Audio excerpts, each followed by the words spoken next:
Hello and welcome to Bristol Aquarium. My name is Joe, I'm one of the aquarists here, and you are just in time to join me for our Bay of Ray tour. And today we're going to be doing a little bit of feeding as well.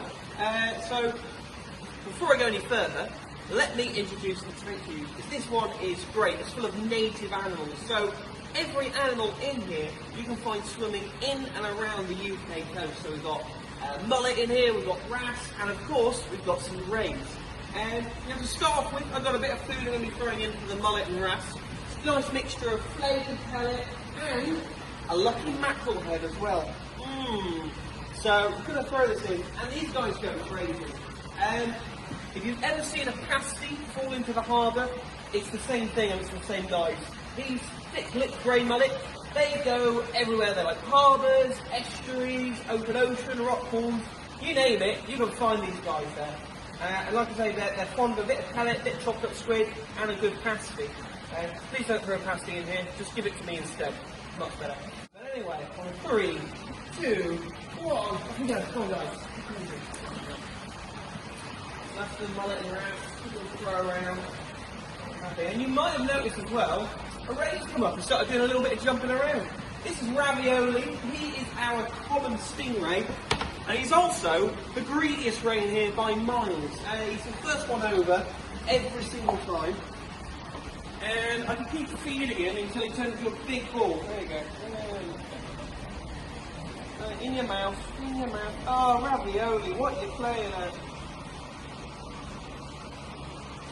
Try that again, up you come. There we go. Nice, in his mouth. He's normally got better table manners than that, so I apologise. Ravioli is our only stingray. So it's quite easy to tell the difference between a ray and a stingray, and you can do that by looking at their tail. About halfway down on Ravioli's tail, you've got what looks like a second tail coming out of it, and that is his stinger, or his barb. So he'll use that for self-defense if he's feeling threatened and thinks he's about to be eaten by something. He can thrash around with that tail and try and stick it in whatever's attacking him. And it's quite a nasty piece of equipment. It's a modified scale with loads of little backward-facing spines on it. And on top of being a big sharp stick, there's also a bit of venom in it as well, which is designed to cause as much pain as possible, so that whatever animal tries to eat a ray learns its lesson and will never try again. Now, it's not deadly to humans, it does hurt, but there's a bit of a myth that the best thing to do is to wee on the sting. Don't do that unless you don't like whoever's been stung. It's probably your only chance to do that. Otherwise, the actually best thing to do is hot water. Apply hot water to the area, the hotter the better. Moving on to the other rays in here, so rays and scapes. They're interchangeable, you can use either one, but we've got thornback rays, Ravioli, you already have 3 pieces. Please move on. We've got thornback rays, blonde rays, undulate rays, small-eyed rays. Now, they've all got slightly different patterns and dots. Yeah, so really nice to look at. Some of them are quite subtle and quite hard to tell apart. Unlike a stingray, they don't have a stinger.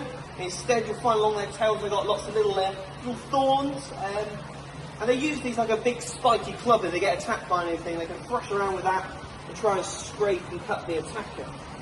Rays are in the same family as sharks, the elasmobranchs, and that's because they don't have proper bones in their body like you and me. Instead, you give your ears a little wiggle.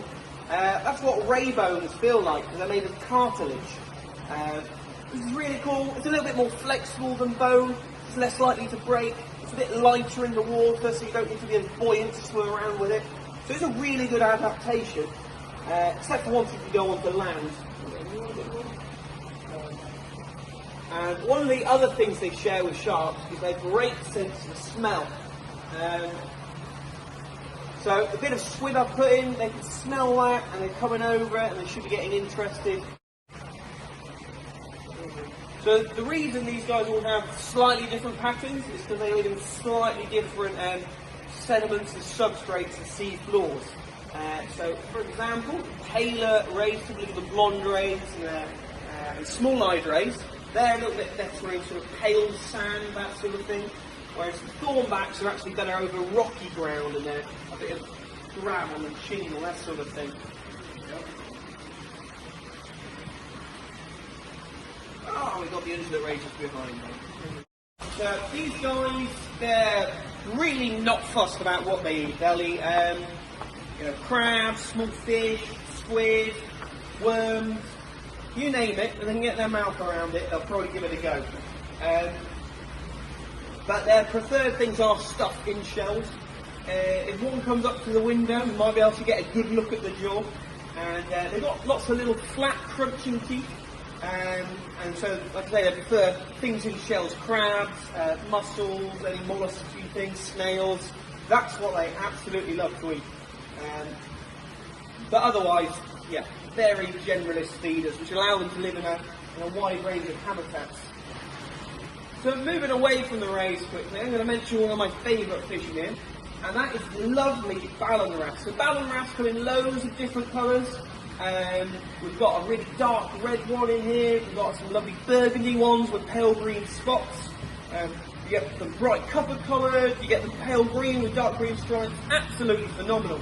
The one has probably snuck around behind me whilst I've been talking, but we'll keep an eye out while it's posted. There's one in the back there with some dark stripes. But the reason I like to mention ballan wrasse is because pretty much all of them are born as girls, and as they get older, they change into boys, which is a really weird thing they do. But yeah, they do it really well. Yeah, that's ballan wrasse. Thank you very much for listening to that talk. Hopefully you learned something new about our lovely rays and some other native fish. And hopefully you had good fun as well and enjoyed just watching them eating. It's always fascinating. Rabio is going to say goodbye as well. But otherwise guys, thank you and stay safe.